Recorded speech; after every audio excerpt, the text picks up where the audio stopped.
عزیزان گرامی قدر، رسول پاک صلی اللہ علیہ وسلم کی ولادت باسعادت سے متعلقہ واقعات کا سلسلہ جاری و ساری ہے۔ آج کی اس نشست میں ہم رسول پاک صلی اللہ علیہ وسلم کے بچپن کے احوال کا ذکر کریں گے۔ رسول پاک صلی اللہ علیہ وسلم جس سال ابرہہ نے مکہ المکرمہ پر بیت اللہ پر حملہ کیا تھا، اس کے 50 دن کے بعد آپ صلی اللہ علیہ وسلم اس دنیا میں تشریف لائے۔ آپ صلی اللہ علیہ وسلم پیدا ہوئے۔ حضور صلی اللہ علیہ وسلم جب پیدا ہوئے تو آپ علیہ السلام کے والد گرامی کا سایہ آپ کے سر پر نہیں تھا، یعنی حضور علیہ السلام کے والد گرامی حضور کی ولادت سے پہلے ہی وفات پا چکے تھے۔ گویا حضور صلی اللہ علیہ وسلم یتیمی کے عالم میں پیدا ہوئے، اور پھر اس کے بعد رسول پاک علیہ السلام جب دنیا میں تشریف لائے تو سیدہ آمنہ سلام اللہ تعالی علیہا کی گود میں آپ نے آنکھ کھولی تو سیدہ آمنہ سلام اللہ تعالی علیہا فرماتی ہیں کہ جس وقت حضور صلی اللہ علیہ وسلم اس دنیا میں تشریف لائے تو اس وقت جس کمرے میں تشریف فرما تھے وہ کمرہ پورا کا پورا نور سے جگمگا رہا تھا، نور سے چمک رہا تھا۔ گویا کہ حضور صلی اللہ علیہ وسلم کی ولادت کے وقت کمرے کا نور سے چمکنا یہ بتا رہا تھا کہ دنیا والوں اب اندھیرے اور جہالتیں ختم ہو گئیں، اب نور والا آ گیا ہے، اب روشنیاں دنیا میں پھیلانے والا تشریف لا چکا ہے۔ جب حضور صلی اللہ علیہ وسلم کی ولادت ہوئی تو اس وقت فارس میں ہزارہا سال سے ایک آگ جل رہی تھی جس کی پرستش مجوسی اور فارسی کیا کرتے تھے، آگ کو خدا سمجھتے تھے، اس کے سامنے جھکتے تھے۔ نبی پاک صلی اللہ علیہ وسلم جیسے ہی پیدا ہوئے، آنے واحد میں ہزاروں سال پہلے جلنے والی آگ جو مسلسل جلتی تھی، کبھی بند نہیں ہوئی تھی، حضور کی پیدائش کی برکت سے وہ بھی اچانک بجھ گئی۔ اور کیسر و کسرا کے 14 کنگرے کہتے ہیں مینار کے ساتھ جو ڈیزائن ہوتا ہے، جس طرح یہ ہمارے ہاں بنائے ہوئے ہیں، انہیں کہتے ہیں کنگرے۔ 14 اس کے کنگرے تھے۔ جب رسول پاک صلی اللہ علیہ وسلم اس دنیا میں تشریف لائے تو 14 کے 14 کنگرے وہ زمین پر گر گئے۔ گویا کہ یہ اس بات کا اظہار اور اعلان تھا کہ یہ جو بچہ پیدا ہو رہا ہے یا معمولی بچہ نہیں ہے، اس بچے کی وجہ سے دنیا میں انقلاب آئے گا، اس بچے کی وجہ سے دنیا میں تبدیلی آئے گی، اور یہ بچہ کفر اور شرک کی بڑی بڑی محلات اور عمارتوں اور جو اس کے ایوان ہیں اس میں لرزہ طاری کر دے گا۔ اور پھر ایسا ہی ہوا، رسول پاک علیہ السلام جب بڑے ہوئے تو تمام دنیا سے شرک کافور ہونا شروع ہوا اور توحید کا پیغام آگے پھیلنا شروع ہوا۔ تو یہ بچپن کا حضور علیہ السلام کا واقعہ تھا۔ اس کے بعد رسول پاک صلی اللہ علیہ وسلم نے سیدہ سویبہ رضی اللہ تعالی عنہا ان کا دودھ پیا۔ یہ ابو لہب جو رسول پاک علیہ السلام کا سگا چچا بھی تھا اور رسول پاک علیہ السلام کا نبوت کے بعد دشمن بھی تھا، یہ اس کی لونڈی اور کنیز تھی، اس کی نوکرانی تھی۔ اس نے آ کر اپنے آقا ابو لہب کو خوشخبری سنائی تھی کہ تیرے بھائی کے گھر میں اللہ نے بیٹا عطا فرمایا۔ چونکہ بھائی کا تو انتقال ہو گیا تھا، اللہ کے نبی کے والد عبداللہ کا، جو کہ ابو لہب کا بھائی تھا، تو جو چچا ہوتا ہے یا تایا ہوتا ہے اسے خوشی ہوتی ہے کہ ہمارا بھائی فوت ہو گیا، چلو اللہ نے اس کا وارث ہمیں عطا فرمایا۔ تو اس ابو لہب نے اسی خوشی میں سویبہ کو یوں انگلی کا اشارہ کر کے کہا کہ تو آزاد ہے، یعنی اس نے خوشی کی رسول پاک علیہ السلام کے پیدا ہونے پر، آپ علیہ السلام کی ولادت پر۔ اب یہاں پر ایک بات ہمیں تھوڑی سی سوچنی چاہیے، یہ شخص ابو لہب رسول پاک صلی اللہ علیہ وسلم کے میلاد پر، آپ کی ولادت پر، آپ کے پیدا ہونے پر خوشی کرتا ہے،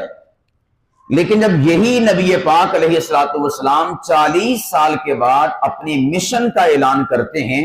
کہ میں دنیا سے شرک کو ختم کرنے اور توحید کا علم لہرانے کے لیے آیا ہوں، سب سے پہلے مخالفت بھی یہی والا چچا کرتا ہے۔ رسول پاک علیہ السلام کے راستے میں روڑے اٹکاتا ہے، اللہ کے نبی کی مخالفت کرتا ہے۔ آپ صلی اللہ علیہ وسلم کی راستے میں اس کی بیگم، اس کی وائف ام جمیل یعنی نبی پاک علیہ السلام دی سگی چاچی، اور رات ٹائم انہوں پتا ہوندا سگا کہ میرے بھتیجے نے اپنے گھروں نکل کے مسجد حرام دے سین وچ آ کے، بیت اللہ دے سین وچ آ کے اللہ دی بارگاہ چ سجدہ کرنا، نماز پڑھنی، وہ حضور دیاں راواں وچ کنڈے وچھاوندی ہوندی سی۔ حالانکہ امیر کبیر سگی، لیکن ایسا بغض اور عناد سگا رسول پاک علیہ السلام کی ذات بابرکت کے حوالے سے کہ وہ خود جاتی تھی وہاں جنگل میں، اور جنگل سے چھاپے لاتی تھی کانٹوں والے، اور کانٹے لا کر اللہ کے نبی کے راستے میں بچھاتی تھی۔ چونکہ اس زمانے میں تو لائٹیں ہوتی نہیں تھی، سٹریٹ لائٹس، اندھیرا ہوتا تھا اور گپ اندھیرا، تو رسول پاک علیہ السلام جب گزرتے تو بچھایا اس وجہ سے جاتا تھا تاکہ حضور کے نرم و گداز پاؤں میں یہ کانٹے چبھیں، حضور کو تکلیف پہنچے۔ یہ کردار تھا ام جمیل کا۔ تو اللہ نے پھر اس کو ڈانٹ پلائی قرآن پاک میں، اس کو، اس کے شوہر کو بھی، ابو لہب کو بھی یعنی حضور کے سگے چچے کو بھی، اور ام جمیل کو بھی۔ اللہ نے کہا حمالۃ الحطب فی جیدہا حبل من مسد، ہم اس ام جمیل کے گلے میں رسی ڈال کے اسے جہنم کے منہ کر دیں گے۔ یعنی جو حرکتیں کرتی تھی ہمارے نبی کے ساتھ، بجائے اس کی کہ سپورٹ کرتی کہ میرا بھتیجا ہے، اللہ نے اسے اعزاز عطا فرمایا، وہ لوگوں کو حق کا، دین کا، صحیح راستے کا پیغام دیتا ہے، یہ اس کی سپورٹر بنتی۔ نبی پاک علیہ السلام کا چچا اللہ کے نبی کے پشت پہ کھڑا ہوتا، بجائے پشت پر کھڑا ہونے کے، بجائے پیچھے کھڑے ہونے کے، بجائے حوصلہ افزائی کرنے کے، راستے میں روڑے اٹکایا کرتی تھی۔ تو اللہ پاک کی ذات نے پھر فرمایا کہ اس کا شوہر ابو لہب، نبی پاک کا چچا، وہ بھی ہلاک اور برباد ہوگا، اور اس کی وائف یعنی نبی پاک کی سگی چچی ام جمیل، وہ بھی ہلاکت سے دوچار ہوگی۔ تو جو بھی دین کے مقابلے میں آتا ہے نا، اللہ پاک کی ذات اسے کسی جگہ کا چھوڑتے نہیں، چاہے وہ رسول پاک علیہ السلام کا سگا چچا ہی کیوں نہ ہو، چاہے وہ رسول پاک علیہ السلام کی سگی چچی ہی کیوں نہ ہو۔ تو اس لیے اس سے ہمیں یہ سبق ملتا ہے کہ ہمیں دین کے مقابلے میں اپنے آپ کو بطور رکاوٹ کے نہیں پیدا کرنا، کھڑا کرنا، بلکہ ہمیں اپنے آپ کو دین کے سپورٹر کے طور پر لے کر آنا ہے۔ دین کے حوالے سے جو کام کرنے والے ہیں، ہم ان کے پشت پر کھڑے ہوں، ہم ان کے شانہ بشانہ کھڑے ہوں، ہم ان کو تھپکی دینے والے ہوں، ہم ان کو حوصلہ دینے والے ہوں، ہم ان کے جذبات کو، ولولوں کو بڑھانے والے ہوں۔ ہمارا مزاج یہ ہونا چاہیے۔ تو ایک کردار ابو لہب کا ہے، اور دوسرا کردار رسول پاک علیہ السلام کے چچا امیر حمزہ حضرت عباس رضی اللہ تعالی عنہما کا ہے، اور اسی طور پر ابو طالب کا۔ ابو طالب اگرچہ ایمان نہیں لائے، لیکن رسول پاک علیہ السلام کی کبھی مخالفت بھی نہیں کی، بلکہ اس کے برعکس آپ علیہ السلام ہمیشہ سپورٹ کی، آپ علیہ السلام کی فیور کی۔ جہاں رسول پاک علیہ السلام نے کہا، وہیں پر ابو طالب نے اپنی خدمات کو پیش کیا، اپنے اثر و رسوخ کو استعمال کیا۔ چونکہ یہ سردار تھے ابو طالب، تو علاقے میں جس طرح ہوتا ہے، کوئی بڑا بزرگ ہوتا ہے، اس کا نام ہوتا ہے علاقے میں، لوگ اس کا حیا کرتے ہیں، اس کا ادب کرتے ہیں۔ تو ابو طالب، ان کا بھی لوگ حیا کرتے تھے اور ان کا ادب کرتے تھے، اور ان کے حیا کی وجہ سے ان کے بھتیجے یعنی محمد مصطفیٰ صلی اللہ علیہ وسلم کو وہ کچھ نہیں کہتے تھے۔ تو اس سے یہ پتا چلا کہ اگر اللہ پاک کی ذات آج کے زمانے میں آپ کے بھتیجے کو، آپ کے بھانجے کو، آپ کے رشتہ دار کو دین کا علم عطا فرمائے،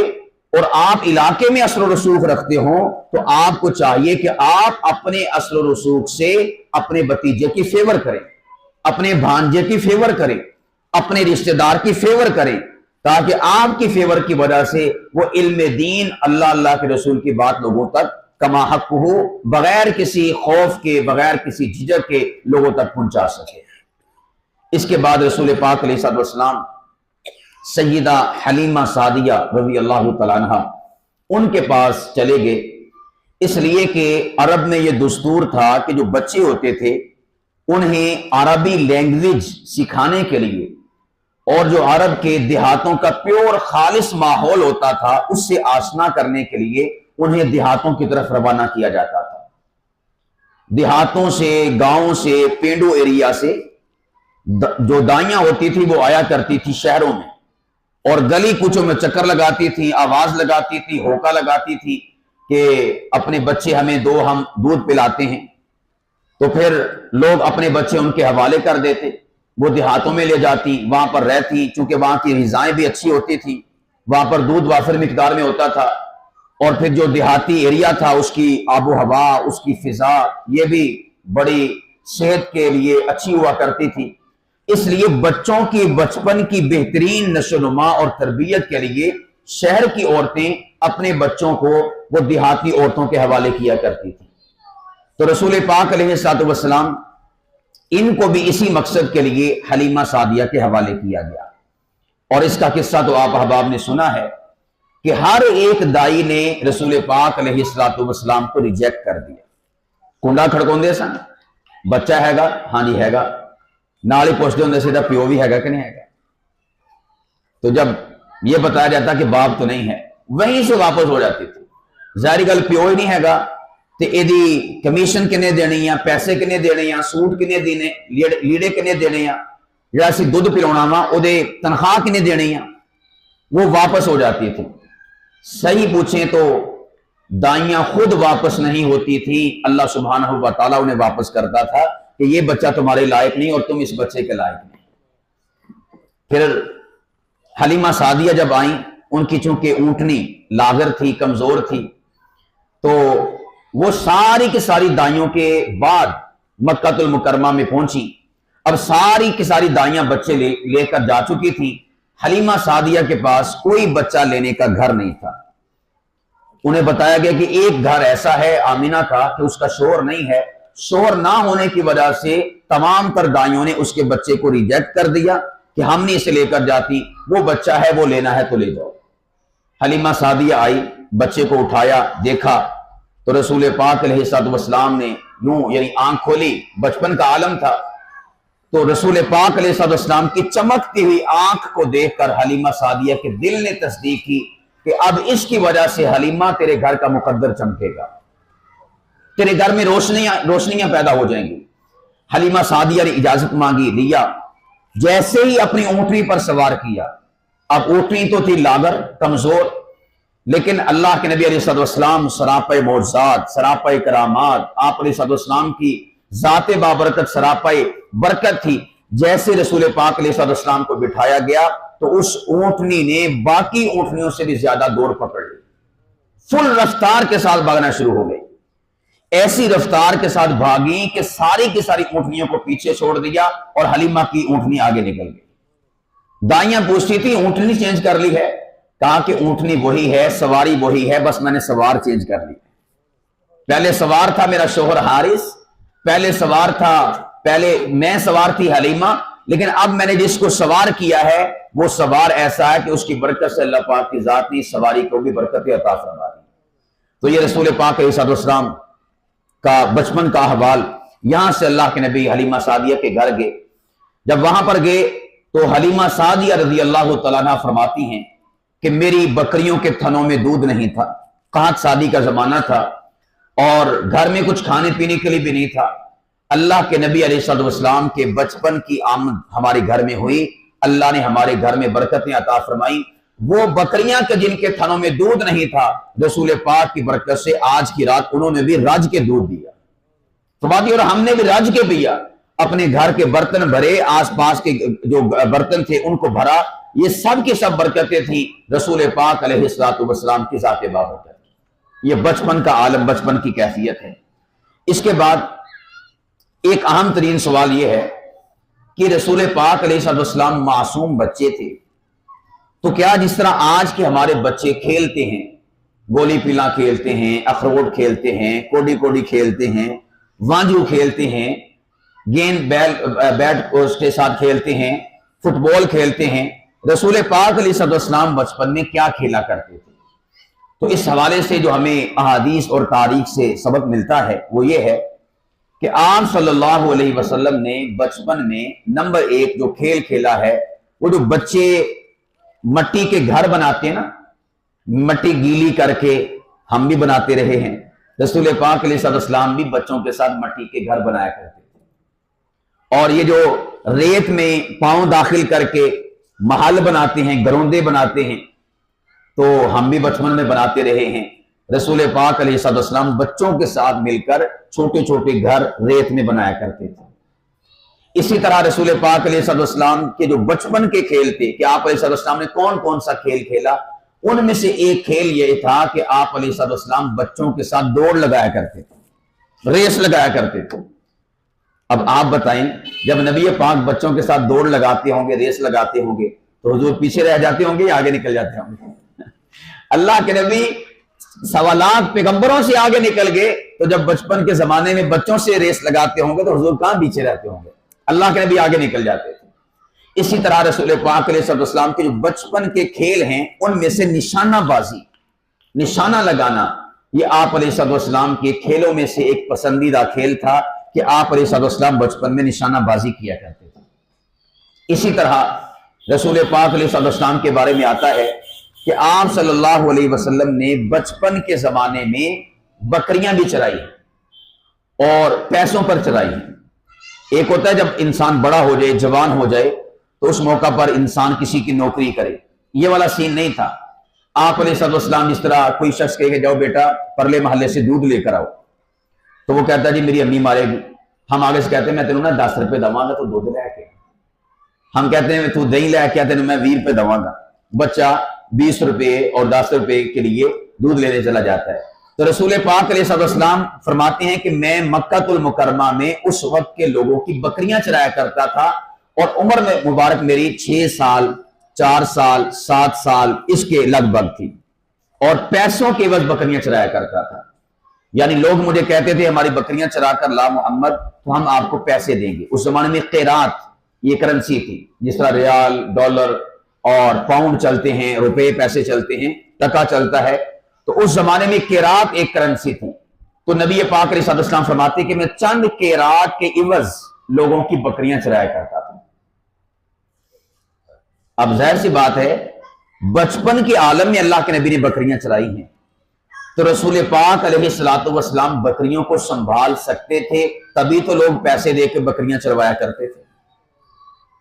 ہمارے حوالے تو کوئی بندہ سائیکل نہیں کرتا، کہنے بھی تھے سائیکل کا خیال رکھی، ان پتا اے ایڈا لاپرواہ وا، سائیکل بھی چل جانا تو نہیں آپ بھی چل جانا، نہ سائیکل رہنا تو نہ بندہ رہنا ہے گا۔ تو رسول پاک علیہ السلام کا بچپن اتنا ذمہ دار بچپن تھا کہ اللہ کے نبی علیہ السلام کے حوالے لوگ پیسوں کی اور ہزاروں روپے کی بکریاں حوالے کر دیا کرتے تھے، تو جاؤ محمد چرا کے آؤ، اور رسول پاک علیہ السلام بکریاں چرا آیا کرتے تھے۔ اور پھر رسول پاک علیہ السلام کی اپنی بکریاں تھیں، اپنی بکریوں سے مراد ہے کہ سیدہ حلیمہ سعدیہ رضی اللہ تعالیٰ عنہا ان کی ذاتی بکریاں تھیں۔ تو رسول پاک علیہ السلام اپنی رضائی بہن شیمہ جو کہ حلیمہ سعدیہ کی بیٹی تھی، اور رسول پاک علیہ السلام کی رضاعت یعنی دودھ کے رشتے سے بہن لگتی تھی۔ ایک بہن کا رشتہ ہوتا ہے خونی رشتہ، یعنی آپ بھی اسی ماں سے پیدا ہوئے، آپ کی بہن بھی اسی ماں سے پیدا ہوئی، اور ایک بہن وہ ہوتی ہے کہ آپ نے بھی ایک ہی ماں کا دودھ پیا اور کسی اور عورت نے، کسی اور بچی نے، حالانکہ وہ آپ کی سگی بہن نہیں ہے، اس نے آپ کی ماں کا یا آپ کی دائیا کا دودھ پیا ہو تو وہ آپ کی بہن ہوتی ہے، اسے رضائی بہن کہتے ہیں، اور ان کا آپس میں رشتہ بھی نہیں ہو سکتا، یہ شریعت کا حکم ہے۔ تو رسول پاک علیہ السلام کی جو رضائی بہن تھی سیدہ شیمہ رضی اللہ تعالیٰ عنہ، اللہ کے نبی ان کے ساتھ بھی جایا کرتے تھے بکریاں چرانے کے لیے۔ ایک مرتبہ رسول پاک علیہ السلام بکریاں چرانے کے لیے گئے تو آسمان سے فرشتے نازل ہوئے، 4 سال کی عمر تھی،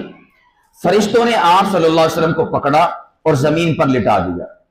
اور زمین پر لٹا کر فرشتوں نے اللہ کے نبی کے سینے کا اور دل کا آپریشن کیا 4 سال کی عمر میں۔ اور اللہ کے نبی علیہ السلام نے پھر وہ سارے آپریشن کی صورتحال بتائی۔ وہ چونکہ اپنی بہن شیمہ کے ساتھ گئے ہوئے تھے تو شیمہ بکریاں چرا رہی تھی، پتہ نہیں چلا کہ محمد کہاں ہے میرا بھائی، جب ڈھونڈا تلاش کیا نظر ہی نہ آئے، تو دیکھا کہ آپ علیہ السلام زمین پر لیٹے ہیں اور سارا خون نکل رہا ہے۔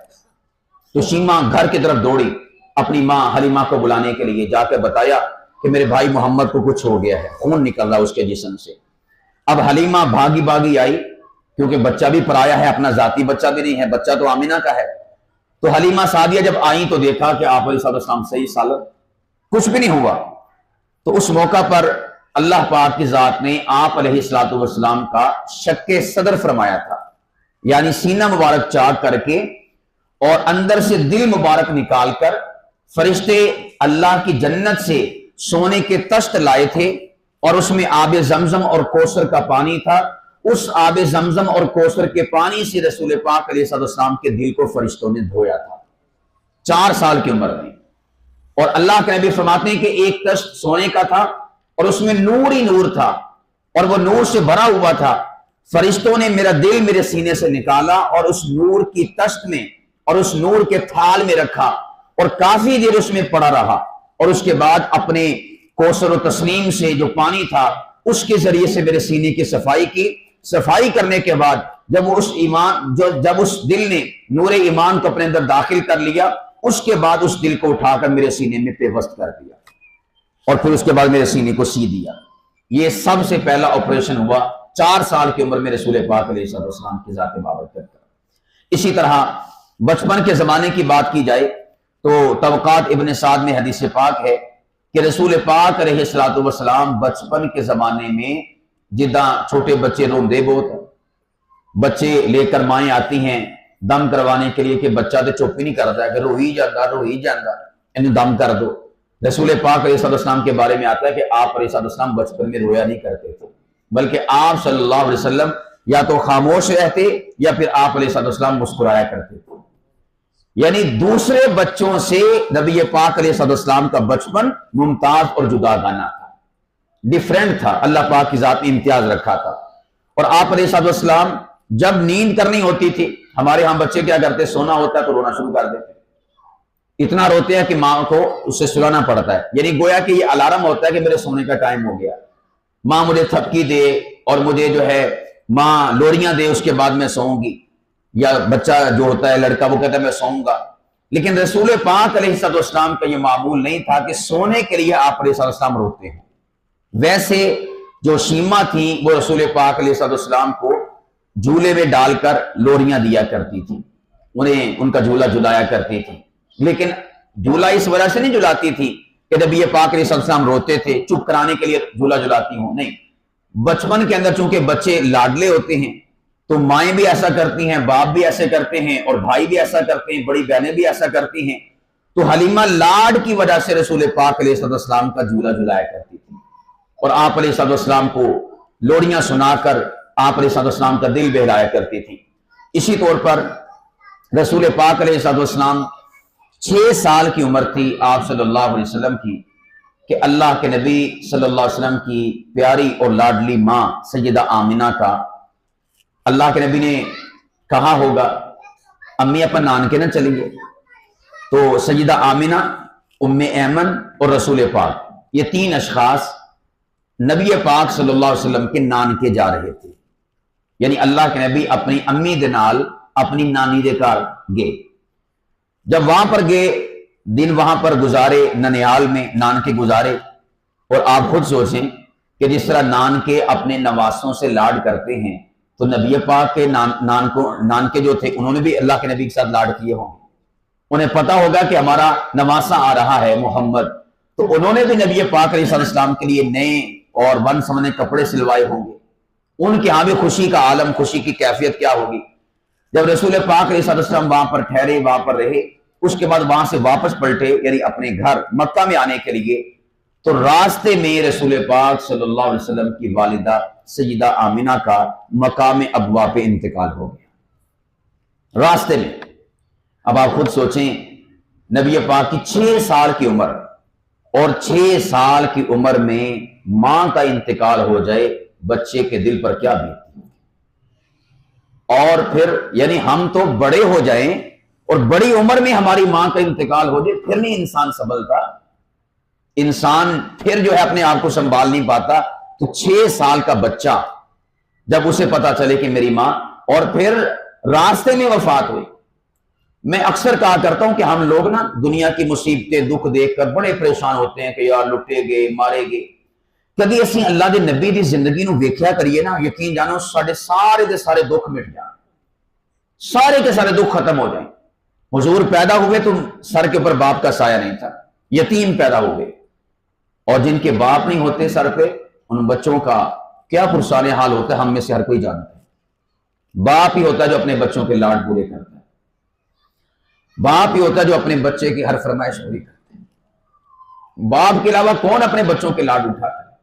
اور رسول پاک جب پیدا ہوئے تو لاڈ اٹھانے والا باپ ہی سر پہ نہیں تھا۔ حضور علیہ الصلوۃ والسلام کی خواہشیں پوری کرنے والا ہی باپ سر پہ نہیں تھا۔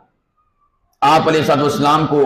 اپنی جھولی میں اپنے ہاتھوں پر اٹھا کر لوریاں دینے والا باپ ہی سر پہ نہیں تھا۔ اللہ نے یتیم پیدا کیا، دنیا والوں کو بتایا کہ اپنے دکھ نبی پاک کے دکھ کے مقابلے میں دیکھو، نبی پاک کے دکھ سمندروں کے برابر ہیں، تمہارے دکھ تو نبی پاک کے مقابلے میں قطرے کے برابر بھی ہیں۔ 6 سال کی عمر میں ماں کا انتقال ہوا اور راستے میں انتقال ہوا۔ اب آپ خود سوچیں راستے میں کون دلاسا دے؟ اور پھر نبی پاک علیہ السلام کی والدہ کو وہاں پر ام ایمن نے دفن کیا راستے میں مقام ابوا کے مقام پر، اور اللہ کے نبی اپنی معصوم اور چھوٹے ہاتھوں سے اپنی ماں کی قبر پر مٹی ڈالتے تھے۔ اور صحابہ فرماتے ہیں جب نبی پاک علیہ السلام نے ہجرت کی، ہجرت کے 6 سال رسول پاک علیہ السلام کا اسی مقام ابوا پر، حضور عمرہ کرنے کے لیے گئے تھے، مقام ابوا کے قریب سے گزر ہوا تو اللہ کے نبی کی ماں کی قبر چونکہ وہاں پر تھی تو حضور علیہ السلام نے اپنے صحابہ سے کہا کہ آپ ٹھہرو ذرا راستے میں، یعنی ایک سائڈ پر۔ اللہ کے نبی اکیلے تنے تنہا اپنی ماں کی قبر پر آئے۔ یہ 6 سال کی عمر کے بعد اللہ کے نبی کو نبوت ملی ہے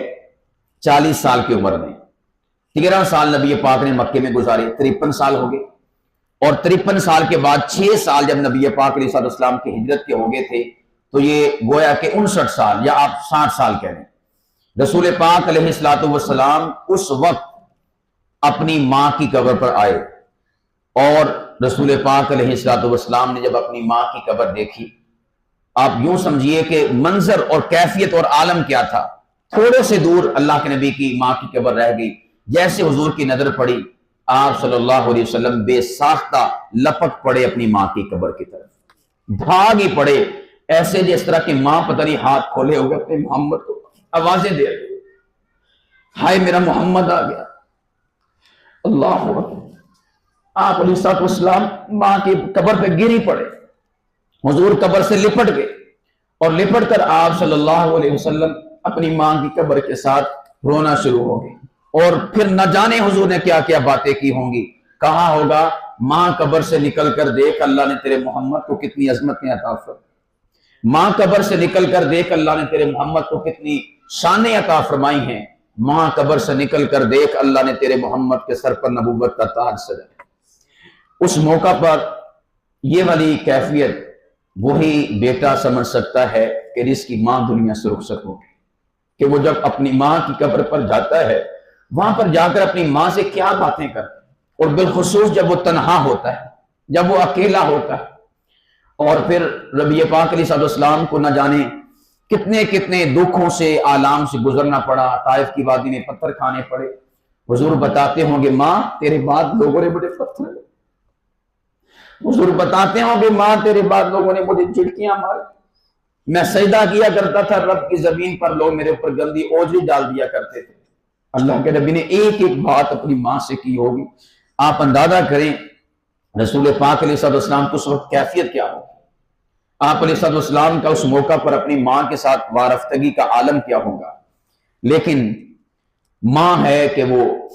قبر سے اپنے بیٹے محمد کی باتوں کا جواب نہیں دے سکتے۔ رسول پاک علیہ السلام نے کافی دیر اپنی ماں کی قبر پر وہاں مقام ابوا پر گزارے، اور کافی وقت کے بعد پھر صحابہ کرام رضوان اللہ تعالیٰ علیہ اجمعین فرماتے ہیں کہ ہم وہاں پر پہنچے، دیکھا اتنی لیٹ ہو گئی، آپ علیہ السلام تشریف نہیں لائے، تو دیکھا کہ آپ علیہ السلام بلک بلک کر اپنی ماں کی قبر پر رو رہے ہیں۔ صحابہ کرام نے آپ علیہ السلام کو دلاسا دیا، آپ علیہ السلام کو حوصلہ دیا، پھر آپ علیہ السلام نے وہاں پر اپنی ماں کو الوداع کہا، یہ اتنے عرصے کے بعد اللہ کے نبی علیہ السلام کی اپنی ماں سے ملاقات تھی فوت ہو جانے کے بعد. باقی پوری زندگی میں آپ علیہ السلام کو وہاں پر جانے کا موقع نہ ملا، موقع میسر نہ آیا. اس کے بعد رسول پاک علیہ السلام جب مکہ میں آئے 6 سال کی عمر کے بعد ماں کا انتقال ہو گیا، مکے میں آئے. اب آپ خود سوچیں، اللہ اکبر، ہماری ماں کا انتقال ہو جائے، لوگ سینے سے لگاتے ہیں، دلاسا دیتے ہیں، تھپکی دیتے ہیں. تو جب رسول پاک صلی اللہ علیہ وسلم سفر سے واپس اپنے گھر مکے میں گئے ہوں گے اور وہی آنگن، وہی صحن، وہی گھر جس میں ماں اپنے ننھے سے محمد کو کھلایا کرتی تھی اور پھرایا کرتی تھی، اس صحن میں جب جھانکی ڈالتے ہوں گے رسول پاک علیہ السلام 6 سال کی عمر میں، تو ماں بھی نظر نہیں آتی ہوں گی، ماں کا سایہ بھی نظر نہیں آتا ہوگا. لوگوں نے آپ علیہ السلام کا استقبال کیا اور ان کو تو یہی تھا کہ آپ علیہ السلام آمینہ اور ام ایمن واپس آ رہے ہیں، لیکن جب دیکھا کہ ام ایمن اور محمد ہیں، ساتھ میں آمینہ نہیں ہے، ام ایمن سے پوچھا آمینہ کہاں ہے؟ تو انہوں نے بتایا کہ ان کا راستے میں انتقال ہو گیا. اس موقع پر آپ پھر سوچیں رسول پاک علیہ السلام کے دل پر کیسی کاری ضرب لگی ہوگی جب رسول پاک علیہ السلام کے ساتھ پھر دادا عبد المطلب بھی تھے اور ابو طالب نبی پاک کے چچا بھی تھے، تو انہوں نے کس محبت سے آپ علیہ السلام کو سینے سے لگایا ہوگا. اور آپ علیہ السلام کی اس وقت کیفیت کیا ہوگی؟ 6 سال کا معصوم بچہ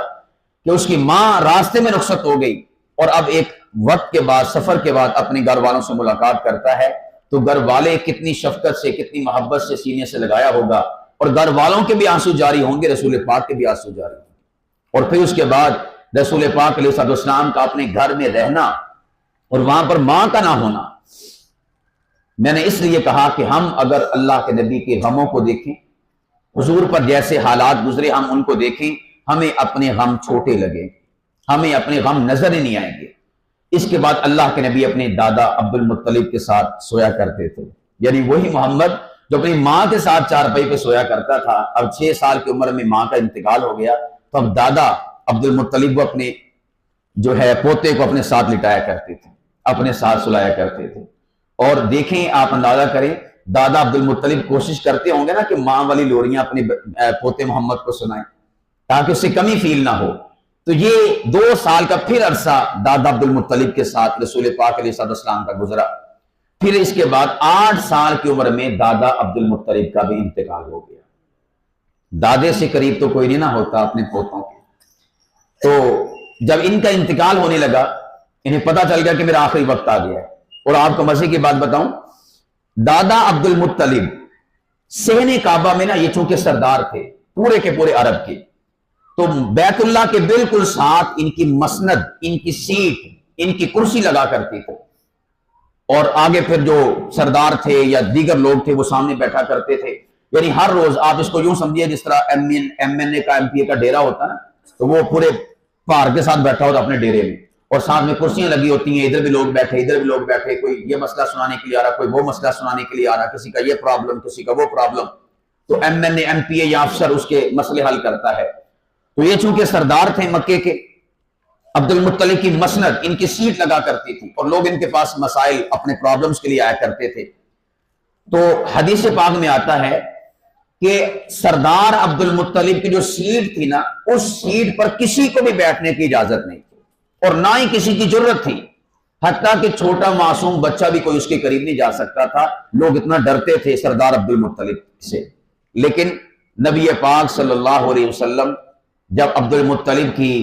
رفاقت اور سنگت میں آئے تو عبد المطلب اپنی اس مسند پر اپنے پوتے محمد مصطفیٰ کو بٹھایا کرتے تھے، اپنی مسند پر بٹھایا کرتے تھے، اپنے نال بٹھایا کرتے تھے. اور پھر لوگ مسئلے پیش کرتے تو عبد المطلب ان کے مسئلے حل کرتے، ساتھ میں نبی پاک علیہ السلام بیٹھے ہوتے.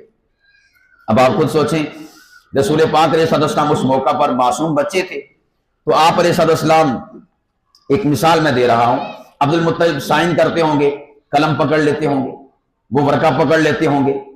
نبی پاک علیہ السلام کبھی عبد المطلب کی گود میں آ جاتے ہوں گے، کبھی عبد المطلب کے کندھوں پر سوار ہو جاتے ہوں گے. تو یہ سارے کے سارے لاڈ اللہ کے نبی علیہ السلام اس عظیم مسند پر. اور یہ بھی کبھی نہیں ہوا کہ عبد المطلب نے کہا کہ بیٹا تنگ کر، اس کو گھر لے جاؤ، کبھی ایسا نہیں ہوا. بلکہ حدیث پاک میں آتا ہے کہ کبھی عبد المطلب نے کسی بھی لمحے ماں کی وفات کے بعد 2 سال تک اپنے پوتے محمد کو اپنے آپ سے جدائی نہیں کیا، ایک لمحے کے لیے بھی جدا نہیں کیا۔ حتیٰ کہ جب ان کی وفات کا وقت آیا تو عبد المطلب نے اپنے بیٹے جو کہ حضرت علی کے والد تھے ابو طالب، ان کے ہاتھ میں اپنے پوتے محمد کا ہاتھ دیا اور دے کر کہا ابو طالب یہ میری امانت ہے، میں دنیا سے رخصت ہو رہا ہوں، میرے بعد میری امانت کی اسی طرح حفاظت کرنا جیسا کہ میں نے اس امانت کی حفاظت کی۔ تو اس کے بعد پھر ان کا انتقال ہوا۔ اللہ کے نبی نے پھر 8 سال کی عمر میں لاڈ کرنے والے دادا کی وفات بھی اپنی آنکھوں سے دیکھی۔ اب دیکھیں دکھ پر دکھ، پیدا ہونے سے پہلے باپ نہیں، 6 سال کی عمر میں ماں نہیں، 8 سال کی عمر میں پھر اللہ کے نبی کو دکھ سہنا پڑا۔ اور پھر اس کے بعد نبی پاک علیہ السلام چچا ابو طالب کی کفالت میں آئے تو رسول پاک علیہ السلام اپنے چچا کا ہاتھ بٹایا کرتے تھے، چونکہ یہ تھوڑا ماڑا قبیلہ تھا، مالی اعتبار سے کمزور قبیلہ تھا ابو طالب کا گھر، تو رسول پاک علیہ السلام اپنے چچا کا ہاتھ بٹاتے، اور وہ چونکہ تجارت کے ساتھ وابستہ تھے تو رسول پاک علیہ السلام تجارتی قافلوں میں بھی اپنے چچا ابو طالب کے ساتھ جایا کرتے تھے۔ 10 سال کی عمر میں ابو طالب اپنے بھتیجے محمد کو اپنے ساتھ ملک شام میں لے کر گئے تھے۔ ایسا کہہ لو کہ اللہ دے نبی نے سب کو لمبا سفر اور اچیرا سفر اور بار دا سفر 10 سال کی عمر سے کیتا۔ یہاں مکے سے چلے، قافلہ چلا اور وہاں لے کر گئے ملک شام، تو وہاں پر جو راہب تھا اس نے نبی پاک علیہ السلام کو دیکھا، نشانیاں دیکھی، اور ابو طالب کو سپیشل بلا کر کہا اس کو یہیں سے واپس کر دو، اگر یہ آگے گیا تو وہاں کے لوگ جو یہودی ہیں وہ محمد کو قتل کر دیں گے، اس لیے کہ اس میں نبوت کی نشانیاں پائی جاتی ہیں۔ نشانیاں کس اعتبار سے اس نے دیکھی کہ رسول پاک صلی اللہ علیہ وسلم جس جگہ پر بیٹھے تھے، چونکہ قافلہ سارا کا سارا افراد پر مشتمل تھا، تو اس زمانے میں لوگ سفر کرتے تھے، کسی درخت کے سائے کے نیچے بیٹھتے تھے، اب سب نے اپنی اپنی جگہ وہ پر کر لی، جنہوں پنجابی کے اندر جگہ مل لے، اللہ دے نبی کو جگہ ہی نہ ملی بیٹھنے واسطے۔ تو اس راہب نے اپنے اس گرجے سے دیکھا کہ محمد کو جگہ نہیں ہے سائے کے لیے، سایہ جو درخت ہے اس کا کتنا سایہ ہوگا، ایک لمٹ میں ہوتا ہے نا، دھوپ میں ہیں، تو کہا کہ جب اس نے دیکھا کہ رسول پاک علیہ السلام دھوپ میں ہیں، اس درخت کا سایہ خود بخود آگے کی طرف بڑھا اور رسول پاک علیہ السلام کی ذات بابرکت کے اوپر سایہ ہو گیا، کور ہو گیا۔ اس نے یہ نشانی دیکھی کہ محمد یعنی یہ جو بچہ ہے 10 سال کا، اس کی طرف سایہ بڑھتا جا رہا ہے، یہ اگر تھوڑا سا ادھر ہوتا ہے سایہ پھر آگے ہو جاتا ہے، باقی سارے کے سارے وہ سایہ سے باہر ہوتے تو کوئی سایہ نہیں پڑتا، لیکن اس کے آگے نکلنے کی وجہ سے سایہ بھی آگے نکل جاتا ہے۔ تو یہاں سے اس نے پہچانا کہ یہ کوئی عام بچہ نہیں ہے، یہ کوئی خاص بچہ ہے۔ اور پھر نبی پاک علیہ السلام کے بارے میں جب یہ پہلی نشانی پوری ہو گئی تو اس نے قافلے والوں سے پوچھا تھا کہ اس کا باپ اس کے سر پہ ہے، تو چونکہ اس زمانے میں بالخصوص اگر بچپن سے باپ فوت ہو جاتا تھا تو جو چچا ہوتا تھا اسی کو باپ کہا جاتا تھا، تو لوگوں نے کہا کہ ہاں اس کا باپ ساتھ ہے۔ کون ہے باپ؟ یہ ابو طالب۔ اس راہب نے کہا کہ نہیں، اس کا باپ نہیں ہے، یہ بڑا یہ اس کا چچا ہوگا یا کوئی اور رشتہ ہوگا، اس کا باپ نہیں ہو سکتا، اس لیے کہ ہماری کتابوں میں لکھا ہے کہ جس کی یہ نشانیاں ہیں نا، اس کے بعد کا سایہ اللہ پاک کی ذات اس کے پیدا ہونے سے پہلے اٹھا لے گی۔ نبی پاک علیہ السلام کے بچپنے کے تذکرے اللہ نے سابقہ آسمانی کتابوں میں فرمائے، تورات، زبور، انجیل میں نبی پاک علیہ السلام کے چرچے، آپ علیہ السلام کے تذکرے فرمائے، اور دنیا والوں کو بتایا کہ محمد کتنی اونچی شان کا مالک ہے کہ ان کی پیدائش سے پہلے اللہ پاک کی ذات نے سارے کے سارے احوال ان کی حیات طیبہ کے سابقہ آسمانی کتابوں میں بیان فرما دیے تھے۔ تو یہ رسول پاک علیہ السلام کا جو عرصہ ہے 10 سال کا، 12 سال کا، یہاں تک میں نے آپ احباب کے سامنے چند چیزیں رکھی ہیں۔ آپ علیہ السلام کا جو آگے کا عرصہ ہے جسے جوانی کا عرصہ کہتے ہیں، انشاءاللہ ہم کل اس کو اگلی نشست میں ڈسکس کریں گے۔ اللہ سبحانہ و تعالی ہمیں حضور نبی کریم صلی اللہ علیہ وسلم کی محبت، آپ علیہ السلام کا عشق نصیب فرمائے، اور حضور صلی اللہ علیہ وسلم کی ذات بابرکت نے جس طرح سے دکھوں سے بھری ہوئی زندگی گزاری ہے اسے ہمیشہ اپنے سامنے رکھنے کی توفیق عطا فرمائے، تاکہ جب ہم پر کوئی مصیبت، کوئی دکھ، کوئی ٹینشن، کوئی پرابلم آئے تو ہمارے سامنے ہمارا نبی کھڑا ہو اور ہم اس موقع پر مسکرا کے اپنی اس غم کی کیفیت کو ہلکا کر جائیں کہ یار ہمارے نبی پر اتنے دکھ اور الم کے پہاڑ ٹوٹے ہیں تو ہم کس بات کی مولی ہیں، ہمیں حوصلہ ہوگا۔ ظاہر سی بات ہے یہ دنیا کا اصول ہے کہ اگر کسی انسان کو یہ پتا چلے کہ یہی بڑا دکھ کسی اور کو پہنچا ہے تو انسان کا دکھ ہلکا ہو جاتا ہے، انسان کا دکھ جو ہے وہ کم ہو جاتا ہے۔ تو اسی طرح جب ہم اپنے نبی کو اپنے سامنے رکھیں گے کہ انہوں نے اتنے دکھ اٹھائے ہیں تو انشاءاللہ ہمارے غم، ہمارے ٹینشنیں، ہمارے پرابلمز وہ بھی ہلکے ہو جائیں گے۔ اللہ تعالی ہمیں توفیق عمل نصیب فرمائے۔